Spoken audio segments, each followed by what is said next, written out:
चलिए, अपने strategic management के केस स्टडी सीरीज का डिस्कशन कर रहे थे, जिसमें 6 क्वेश्चंस अपना कंप्लीट हो चुका है। आज अपने 7th केस स्टडी का डिस्कशन शुरू करते हैं। ठीक है भैया, चलिए देखिए, जलसा ग्रुप एक फैमिली अम्यूजमेंट पार्क डेवलपर है। ये जो ग्रुप है एक फैमिली अम्यूजमेंट पार्क डेवलपर है जो कि बेस्ड है आउट ऑफ अहमदाबाद। इस ग्रुप की 4 प्राइम प्रॉपर्टीज है। गुजरात में इनकी 4 प्राइम प्रॉपर्टीज है, जिसमें पहली है स्नेक लैंड, दूसरी है वाटर वर्ल्ड, तीसरी है राइड रोड और चौथी है हैबिटेट यूनिवर्स। ठीक है ना? ठीक है भैया, इन चारों में से snake land, water world, ride road और हैबिटेट यूनिवर्स, इन चारों में से राइड रोड जो है ये आपका न्यूएस्ट है, एकदम नया है। कंसेप्ट क्या है राइड रोड का? कि लोग अपनी व्हीकल्स लाते हैं ऑफ ऑल साइजेस और रेस करते हैं against each other in teams under expert guidance. ये कंसेप्ट है राइड रोड का, और ये जो आइडिया है is fairly new to Indian market and the group is betting a big money on it. समझ में आ रहा है? मतलब ये जो ग्रुप है इस राइड रोड वाले जो आइडिया में अच्छा खासा पैसा लगा रही है। अब देखिए यहां पर क्या लिखा हुआ है कि कंसेप्ट ऑफ राइड रोड जो है ये तुम्हारा न्यूएस्ट है, the idea is fairly new. ये दोनों बात लिखा हुआ है यहां पर। इसका मतलब ये हो गया कि प्रोडक्ट लाइफ साइकिल के इंट्रोडक्शन फेज में है राइड रोड, क्योंकि ये जो आइडिया है ये क्लियरली लिखा हुआ है that the ride road is the newest and this idea is fairly new to Indian market. Therefore for the purpose of Jalsa group ride road उसके इंट्रोडक्शन स्टेज में आता है। हाँ भैया, another bet that turned quite well, जो अच्छा चल रहा है, another bet that turned quite well for Jalsa is snake land. Another bet that turned quite well for Jalsa is snake land. और ये जो पार्क है, मतलब ये जो स्नेक लैंड का जो आइडिया है ये किस पे डिजाइन है? देखिए, the park has an integral design of a jungle, मतलब इसका थीम जंगल है, with various rides based on snakes and reptiles. ठीक है, यहां पर जो भी राइड्स है उनका थीम किस पर बेस्ड है? स्नेक्स और रेप्टाइल्स के बेसिस पर। और इसने इट हैज अट्रैक्टेड, मतलब ये जो आइडिया है it has attracted locals in huge numbers and recently an influx मतलब होता है अराइवल होना टूरिस्ट का इन ह्यूज नंबर्स। तो it has attracted locals in huge numbers and recently an influx of national tourist has been observed. इसका मतलब ये वाला बात हुआ भैया कि ये स्नेक लैंड जो है ये आपके प्रोडक्ट लाइफ साइकिल के ग्रोथ स्टेज में आता है। हाँ भैया, ये ग्रोथ स्टेज में आता है। अच्छा, अब आगे पढ़ते हैं। The owner liked a concept, जो इनके ओनर्स है, जलसा ग्रुप के जो ओनर्स है, उनको एक कंसेप्ट बहुत अच्छा लगा था। जब वो लोग इंडोनेशिया विजिट किए थे ना, तब उन्हें कंसेप्ट बहुत अच्छा लगा था। क्या था वो concept? The owner like the concept they saw on their visit to Indonesia, जहां पर लोग क्या करते हैं, लोग विजिट करते हैं अम्यूजमेंट पार्क में, प्लांट्स करते हैं vegetables and trees of their liking and apparently own that particular tree plant with all its produce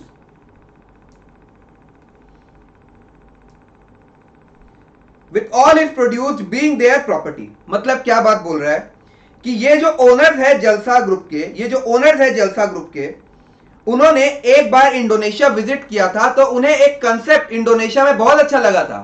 तो वो कंसेप्ट क्या था? वो कंसेप्ट ये था कि लोग आते हैं अपने पसंद का ट्रीज प्लांट करते हैं, और वो पर्टिकुलर ट्री या plant with all it's produce, मतलब जो भी उससे फल वगैरह सब चीज जो आते हैं सब उन्हीं की प्रॉपर्टी बन जाती है। समझ में आ रहा है? हाँ भैया, this could have a major environmental benefit with government support to set up the business. मतलब ये जो आइडिया जलसा ग्रुप के ओनर ने इंडोनेशिया में देखा था, ये वो अपने बिजनेस में भी लगाना चाहते हैं। जिसके लिए उन्हें गवर्नमेंट का सपोर्ट मिलेगा ही मिलेगा, गवर्नमेंट का सपोर्ट भी मिलेगा और ये एक अच्छा खासा मेजर इन्वायरमेंटल बेनिफिट भी देता है। ठीक है, ठीक है भैया। The owner propose that this could even be a part of water world to revive back its glory. मतलब क्या हो रहा है, समझो बात को। हम ये वाला बात बोल रहे हैं कि राइड रोड आपका इंट्रोडक्शन स्टेज में है, इसमें कोई प्रॉब्लम है नहीं भैया। स्नेक लैंड आपका ग्रोथ स्टेज में, इसमें भी कोई प्रॉब्लम नहीं है। अब देखिए क्या लिखा हुआ है, that the owners propose that this could even be made part of the water world to revive back its glory. मतलब बात को समझिए कि ये जो कंसेप्ट उन लोगों ने इंडोनेशिया में देखा था, ये जो कंसेप्ट उन लोगों ने इंडोनेशिया में देखा था, ओनर्स क्या सोच रहे हैं, ओनर्स क्या सोच रहे हैं कि ये कंसेप्ट को मैं वाटर वर्ल्ड में इंटीग्रेट कर दूं, ये कंसेप्ट को मैं वाटर वर्ल्ड में इंटीग्रेट कर सकता हूं।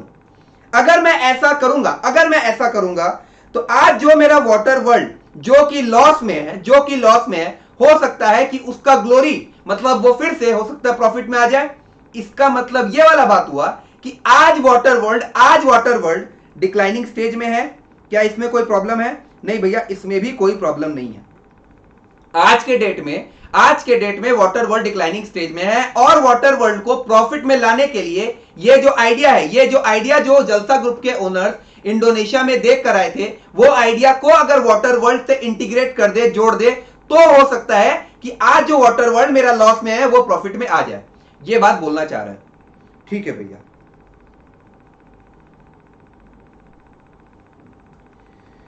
तो अभी तक आपने ये बात देख रहे हैं कि भैया राइड रोड आपका इंट्रोडक्शन स्टेज में है। हाँ भैया, राइड रोड आपका इंट्रोडक्शन स्टेज में है। अच्छा, उसके बाद भैया आपका स्नेक लैंड जो है ये आपका ग्रोथ स्टेज में है। ठीक है भैया, ये आपका ग्रोथ स्टेज में है। और वाटर वर्ल्ड जो है भैया ये आपका डिक्लाइनिंग स्टेज में है। अभी तक आपने सिर्फ और सिर्फ यही समझे हैं, इसमें और कुछ याद रखने के जैसा भी नहीं है, बस यही इसका क्रक्स है अभी तक जितना आपने समझे। Nothing from above, water world has seen tremendous competition at a national level and quality of rides has also deteriorated with new technological designs coming up. मतलब ये वाला बात बोल रहा है कि वाटर वर्ल्ड जो अभी हम लोग देख रहे हैं कि वाटर वर्ल्ड लॉस में है, उसका रीजन दे रहा है किस लिए वाटर वर्ल्ड लॉस में आया है। तो बोल रहा है कि वाटर वर्ल्ड क्योंकि ट्रिमेंडस कंपटीशन फेस कर रहा था नेशनल लेवल में और उसकी जो क्वालिटी ऑफ राइड्स थी वो भी डिटोरिएट हो चुकी है, और क्योंकि नई नई टेक्नोलॉजिकल डिजाइन सब आ रही है, इसलिए वाटर वर्ल्ड लॉस में आया था। To meet the losses being made at water world, management of Jalsa build क्या किया है, habitat universe in a close spot which has been awarded at international level and is seeing slight competition. मतलब बात को समझिए, फिर से हम पढ़ रहे हैं कि to meet the losses being made at water world, दो ऑप्शन था। पहला ऑप्शन क्या है कि जो वो लोग इंडोनेशिया में जब विजिट किए थे, तो ये जो आइडिया उन लोगों ने देखा था, जलसा ग्रुप के ओनर्स ने जो आइडिया इंडोनेशिया में देखा था, पहला ऑप्शन है कि उसे वाटर वर्ल्ड के साथ इंटीग्रेट कर दिया जाए, ये पहला था। दूसरा ऑप्शन क्या है, दूसरा ऑप्शन जो मैनेजमेंट ऑप्ट अभी कर रहे हैं वो क्या देखिए, to meet the losses being made at water world, management ने क्या डिसाइड किया कि वो लोग इंटीग्रेट नहीं करेंगे। जो आइडिया उन लोगों ने इंडोनेशिया में देखा था वो आइडिया वाटर वर्ल्ड के साथ इंटीग्रेट नहीं करेंगे, बल्कि क्या करेंगे, मैनेजमेंट ऑफ जलसा बिल्ड किया है habitat universe in a close spot which has been awarded at international level and is seeing slight competition। मतलब क्या बोल रहा है, हैबिटेट यूनिवर्स क्या कर रहा है, स्लाइट कंपटीशन फेस कर रहा है। अब अपने ये वाला बात जानते हैं कि मैच्योरिटी स्टेज में कंपटीशन जो रहता है काफी स्टिफ रहता है, डिक्लाइनिंग स्टेज में जो कंपटीशन रहता है वो आपका इंटेंस रहता है। इसका मतलब हैबिटेट यूनिवर्स मैच्योरिटी स्टेज में नहीं है, ना ही हैबिटेट यूनिवर्स आपका डिक्लाइनिंग स्टेज में है। तो हैबिटेट यूनिवर्स कौन से स्टेज में है, तो हैबिटेट यूनिवर्स देखिए समझ में खुद आएगा कि ये भी भैया आपका ग्रोथ स्टेज में है। कैसे भैया ग्रोथ स्टेज में, देखिए, the management of Jalsa build habitat universe in a close spot which has been awarded at international level and is seeing slight competition। जैसे जैसे टूरिज्म बढ़ रहा है थोड़ा थोड़ा कंपटीशन दिख रहा है, मतलब कंपटीशन इंक्रीज कर रहा है। और ये वाला बात अपने जानते हैं कि ग्रोथ स्टेज में ही कंपटीशन इंक्रीज करता है, देयरफॉर हैबिटेट यूनिवर्स भैया आपके ग्रोथ स्टेज में है। तो इसका मतलब ये वाला बात हुआ भैया कि जलसा ग्रुप के 4 प्रोडक्ट्स थे। 4 प्रोडक्ट्स कौन कौन से थे? पहला था भैया आरआर मतलब राइड रोड, दूसरा था स्नेक लैंड, तीसरा था हैबिटेट यूनिवर्स और चौथा था वाटर वर्ल्ड, जिसमें से राइड रोड आपका इंट्रोडक्शन स्टेज में है, स्नेक लैंड आपका ग्रोथ स्टेज में है, हैबिटेट यूनिवर्स आपका ग्रोथ स्टेज में है और आपका वाटर वर्ल्ड आपका डिक्लाइनिंग स्टेज में है। इतना समझ में आया? हाँ भैया। Management team in their annual meeting presented below matrix to the owners based on which further plans were thought through. एक बात समझिए, एक बात हमको और बताना है। इस पैराग्राफ को समझने से पहले एक चीज याद कीजिए, मैं आप लोगों को ऑलरेडी बता चुका हूं कि प्रोडक्ट लाइफ साइकिल का जो इंट्रोडक्शन स्टेज होता है वो रिजेंबल करता है बीसीजी मैट्रिक्स के क्वेश्चन मार्क से। प्रोडक्ट लाइफ साइकिल का जो ग्रोथ स्टेज है वो रिजेंबल करता है बीसीजी मैट्रिक्स के स्टार से। प्रोडक्ट लाइफ साइकिल का जो मैच्योरिटी स्टेज है वो रिजेंबल करता है बीसीजी मैट्रिक्स के कैश काउ से। और क्या है भैया? और प्रोडक्ट लाइफ साइकिल का जो डिक्लाइनिंग स्टेज है वो रिजेंबल करता है बीसीजी मैट्रिक्स के डॉग से। अब इस क्वेश्चन में मैच्योरिटी स्टेज में कोई प्रोडक्ट ही नहीं है। इसका मतलब यहां पर केवल और केवल क्वेश्चन मार्क है, स्टार है और डॉग है। कैश काउ तो कोई है ही नहीं। कोई भी बिजनेस आपका कैश काउ क्वाड्रेंट में फॉल करता है नहीं। समझ में आया? हाँ भैया। तो देखिए, management team in their annual meeting presented below matrix to the owners based on which further plans were thought through. मतलब मैनेजमेंट टीम ने अपने इस 4 बिजनेस को कौन कौन से क्वाड्रेंट में पोजीशन किया है वो बता रहा है कि उनके हिसाब से, ये सही है कि गलत मुझे नहीं पता, उनके हिसाब से मैनेजमेंट टीम क्या बोल रही है कि स्नेक लैंड उसका कैश काउ है, स्नेक लैंड उसका स्टार है। क्या हम लोग के हिसाब से भी स्नेक लैंड स्टार है? आइए देखते हैं। हाँ भैया, स्नेक लैंड आपका ग्रोथ स्टेज में है, देयरफॉर मैनेजमेंट टीम अगर उसे स्टार बोल रही है और अपना एनालिसिस भी यही बात बोलता है कि स्नेक लैंड आपका स्टार है। ठीक है भैया। क्या राइड रोड आपका क्वेश्चन मार्क है? अपने ये देखते हैं, क्या राइड रोड आपका क्वेश्चन मार्क है? हाँ भैया, देखिए राइड रोड आपका इंट्रोडक्शन स्टेज में है और अपने ये वाला बात जानते हैं कि प्रोडक्ट लाइफ साइकिल के इंट्रोडक्शन फेज में जो भी प्रोडक्ट रहता है वो रिजेंबल करता है बीसीजी मैट्रिक्स के क्वेश्चन मार्क से। देयरफॉर भैया ये भी मैनेजमेंट यहां पर भी सही है। अब ये वाला बात बोल रहा है कि कैश काउ आपका वाटर वर्ल्ड है। क्या मैनेजमेंट यहां पर गलत है? हाँ भैया, क्योंकि वाटर वर्ल्ड आपका डॉग है। देयरफॉर यहां पर मैनेजमेंट गलत है। अच्छा, हैबिटेट यूनिवर्स क्या डॉग है? नहीं भैया, हैबिटेट यूनिवर्स भी आपका स्टार है। देयरफॉर मैनेजमेंट टीम से 2 गलतियां बनी हैं। उन्होंने हैबिटेट यूनिवर्स को जो डॉग क्वाड्रेंट में क्लासिफाई किया है ये गलत है, और दूसरा गलती उनसे क्या बना है कि वाटर वर्ल्ड जो उन्होंने कैश काउ में क्लासिफाई किया है वो भी गलत है। देयरफॉर ये दोनों उनका पोजीशनिंग गलत हुआ है और ये सही है। इसमें कोई प्रॉब्लम है? नहीं भैया, इसमें कोई प्रॉब्लम नहीं है। The owners and teams have realized, मतलब जलसा ग्रुप के जो ओनर्स हैं उन्होंने रियलाइज किया है कि उनकी डिफरेंशिएटिंग फैक्टर, इसका मतलब ये अपनी कोर कंपिटेंसी का बात कर रहा है। क्योंकि कोर कंपिटेंसी क्या होता है? Core competency refers to superior integration और कॉम्बिनेशन ऑफ डिस्टिंक्टिव क्या था? Capability, skills, knowledge, techniques, physical, human, technological resources. Core competency क्या होता है? कुछ ऐसी रिसोर्स, कुछ ऐसी कैपेबिलिटी जो कि आपको बाकी सारे कॉम्पिटिटर से बिल्कुल ही अलग कर देती है। तभी अपनी ये बात जानते हैं that core competency ultimately leads to sustainable competitive advantage. तो आइए अपने पढ़ते हैं। The owner and teams have realized that their differentiating factor at a national level is their ability to observe international trends and implement the same in India, following which Jalsa has planned to form an international vigilance committee to find such international trends and give them an Indianness for their business. The group plans to develop 2 or more properties near Goa in the coming years. क्या question समझने में आपको कोई problem है? नहीं भैया, question पूरा अच्छा से समझ में आ गया है। ठीक है, तो आइए अब देखते हैं। बोलते हैं कि mark the statement that are most appropriate, mark the statement that are most appropriate. तो अपने देख रहे हैं कि मैच्योरिटी स्टेज में तो कोई भी प्रोडक्ट फॉल ही नहीं करता है, देयरफॉर भैया ये ऑप्शन हो ही नहीं सकता, क्योंकि यहां पर लिखा हुआ है that habitat universe is in maturity stage. तो ये ऑप्शन तो हो ही नहीं सकता, बिकॉज अपने बात ऑलरेडी देख चुके हैं कि राइड रोड आपका इंट्रोडक्शन स्टेज में है, स्नेक लैंड आपका ग्रोथ स्टेज में है, हैबिटेट यूनिवर्स आपका ग्रोथ स्टेज में है, और वाटर वर्ल्ड आपका डिक्लाइनिंग स्टेज में है।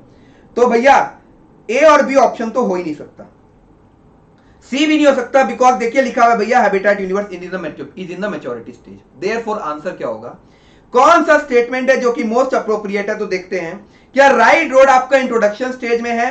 हाँ भैया राइड रोड आपका इंट्रोडक्शन स्टेज में है। और वाटर वर्ल्ड क्या आपका डिक्लाइनिंग स्टेज में है? हाँ भैया वाटर वर्ल्ड आपका डिक्लाइनिंग स्टेज में। समझ में आया? तो इसका करेक्ट आंसर क्या होगा? डी। जबकि अगर आप इंस्टीट्यूट के मॉड्यूल को देखेंगे तो उनका आंसर ए है, उनका आंसर ए है, लेकिन हम बता रहे सही आंसर डी ही होगा। ठीक है, ठीक है भैया। तो ये एक क्वेश्चन खत्म हुआ। Formation of international vigilance committee is an incidental product of dash of Jalsa group. अपने बात बताई चुकी है कि ये कोर कंपिटेंसी है।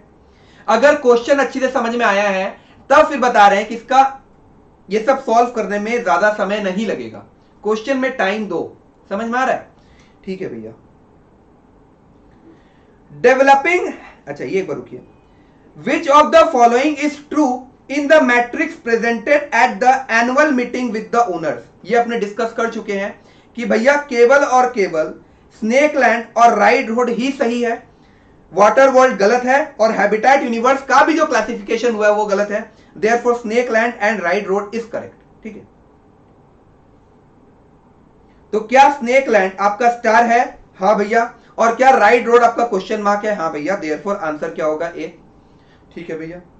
अच्छा, clearly स्वॉट analysis, clearly स्वॉट analysis help the owners understand their differentiating factor of success, but which factor amongst the below can disrupt their differentiating factor in the long term? तो देखिए SWOT एनालिसिस अगर आप लोग अच्छी से समझे होंगे तो देखिए ये बात लिखा हुआ है कि यहां पर क्या लिखा हुआ है, देखिए दैट SWOT एनालिसिस क्या एक फुल प्रूफ टेक्निक है। तो इसका आंसर समझिए कि अपने पूरे स्ट्रेटेजिक मैनेजमेंट मॉडल में अपने जानते हैं कि सबसे पहले अपने विजन, मिशन, ऑब्जेक्टिव्स बनाते हैं। इसके बाद क्या अपने डायरेक्टली स्ट्रैटेजीज फॉर्मुलेट करते हैं? नहीं, स्ट्रैटेजीज डायरेक्टली फॉर्मुलेट नहीं होती है। स्ट्रैटेजीज फॉर्मुलेट करने से पहले एनालिसिस होता है इंटरनल और एक्सटर्नल एनवायरनमेंट का, और उसके बाद होती है स्ट्रैटेजीज का फॉर्मुलेशन, और फॉर्मुलेशन के बाद उन स्ट्रैटेजीज का इंप्लीमेंटेशन होता है, और फाइनली उसका इवैल्यूएशन एंड कंट्रोल होता है। ये आपका पूरा क्या होता है भैया? SM process. अच्छा, इसके बाद अपने चैप्टर नंबर 3 में ये भी जाने थे कि ये जो स्ट्रैटेजिक मैनेजमेंट का जो ये पूरा का पूरा मॉडल है, ये कोई sure short guarantee success formula नहीं है। इतना अपने को याद है? हाँ भैया। अब बात को समझिए कि स्वॉट एनालिसिस अपने कौन से स्टेज में करते हैं? स्ट्रैटेजी फॉर्मुलेशन से पहले, मतलब इंटरनल और एक्सटर्नल एनवायरनमेंट का जब एनालिसिस का बात होता है तो इसी स्टेज में स्वॉट एनालिसिस परफॉर्म होता है। अब अपने जब ये वाला बात जानते हैं कि पूरा का पूरा ऐसे मॉडल ही, ये पूरा का पूरा ऐसे मॉडल ही एक गारंटीड सक्सेस फॉर्मूला नहीं है, देयरफॉर क्या स्वॉट analysis which is a part of SM model, स्वॉट analysis which is just a part of SM model, क्या वो आपका गारंटीड सक्सेस फॉर्मूला हो सकता है? नहीं भैया, वो नहीं हो सकता है। देयरफॉर इसका आंसर डी तो हो ही नहीं सकता। हाँ, क्या इसमें कोई प्रॉब्लम है? नहीं भैया। और अपने ये वाला बात भी जानते हैं that the environment is highly dynamic, कुछ भी परमानेंट नहीं है। हो सकता है आज आपके लिए सक्सेस है, लेकिन आगे जाकर पॉलिटिकल, इकोनॉमिकल, सोशल, टेक्नोलॉजिकल बहुत सारे फैक्टर्स कंसीडर में आते हैं। देयरफॉर ये स्वॉट एनालिसिस आपका फुल प्रूफ टेक्निक नहीं है। अब आइए क्वेश्चन रीड करते हैं। क्लियरली स्वॉट एनालिसिस आपको हेल्प कर सकता है ओनर्स को अपने डिफरेंशिएटिंग फैक्टर को समझने में, डिफरेंशिएटिंग फैक्टर ऑफ सक्सेस को समझने में स्वॉट एनालिसिस आपको हेल्प कर सकता है। बट विच फैक्टर अमंगेस्ट, कौन सा ऐसा फैक्टर है amongst the below can disrupt their differentiating factor in the long run? तो भैया क्या हाईली कॉम्प्लेक्स इन्वायरमेंट, क्या इन्वायरमेंट हाईली कॉम्प्लेक्स होता है? हाँ भैया, environment is highly dynamic, social, political, technological, बहुत सारे फैक्टर्स चेंज होते ही रहते हैं, कॉम्पिटिटिव सिनेरियो भी चेंज होते रहते हैं। देयरफॉर आंसर क्या होगा भैया आपका सी। तो इसका आंसर क्या है? सी। क्या इसमें कोई प्रॉब्लम है? नहीं भैया। अब अपना बचा हुआ कौन सा क्वेश्चन है? तो अब अपना क्या बचा हुआ है देखिए, developing habitat universe is what kind of expansion strategy? कौन से काइंड ऑफ एक्सपेंशन स्ट्रेटेजी है? तो क्या यहां पर हैबिटेट यूनिवर्स में देखिए, यहां पर अपने जो ऊपर पढ़े थे क्या था? To meet the losses being made at Waterworld, to meet the losses being made at Waterworld, management of Jalsa built a habitat universe in a closed spot which has been awarded at international level। मतलब क्या कर रहे हैं? Water world को glory को revive करने के लिए, वाटर वर्ल्ड का ग्लोरी को रिवाइव करने के लिए मैनेजमेंट ऑफ जलसा ने क्या किया? हैबिटेट यूनिवर्स क्लोज स्पॉट में ही डेवलप किया है। और वो क्या कर रहा है? और यही आइडिया अप्लाई हो रहा है। तो यहां पर क्या ये कंसेंट्रिक डाइवर्सिफिकेशन हुआ? अब कंसेंट्रिक डाइवर्सिफिकेशन कैसे हुआ भैया? क्योंकि जिन कस्टमर के लिए आप वाटर वर्ल्ड दे रहे हो, उन्हीं कस्टमर के लिए ही हैबिटेट यूनिवर्स है। कैसे भैया? कॉन्सेंट्रिक डाइवर्सिफिकेशन में याद कीजिए अपना कंसेप्ट क्या था? अपना कंसेप्ट था कि आप सेम कस्टमर को डिफरेंट प्रोडक्ट दे रहे हो, बट वो रिलेटेड है, और related in terms of process, facilities, technologies, marketing. तो यहां पर भैया जिन कस्टमर्स के लिए वाटर वर्ल्ड है, उन्हीं कस्टमर्स के लिए हैबिटेट यूनिवर्स है। देयरफॉर भैया इसका आंसर क्या होगा? इसका आंसर होगा आपका कंसेंट्रिक डाइवर्सिफिकेशन। यहां पर आपका केस स्टडी 7 का भी डिस्कशन खत्म हो गया। ठीक है, अब अपने नेक्स्ट केस स्टडी का डिस्कशन करेंगे बाद में। ठीक है, चलिए आज के लिए टाटा, बाय बाय।